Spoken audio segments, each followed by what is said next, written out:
Yeah. So I came to Williamnagar today to review the overall COVID situation in East Garo Hills district and particularly in Williamnagar, the headquarters. The review was attended by the Deputy Commissioner and other officials from the health department. And in the presentation, they give details about the current situation of COVID in the district.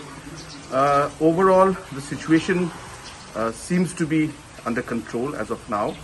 There are about 44 active cases, and one of them is hospitalized as of now, but not in ICU as such.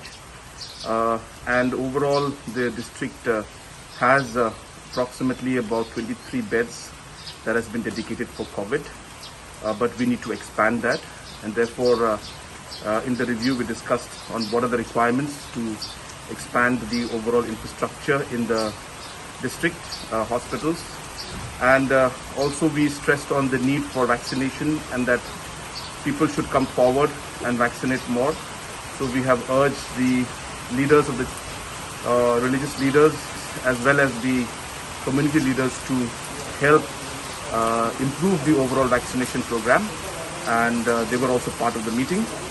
Apart from that, we also have stressed again on the fact that we need to maintain our protocol and ensure that there is no surge in the number of cases of COVID in the near future in East Garo Hills.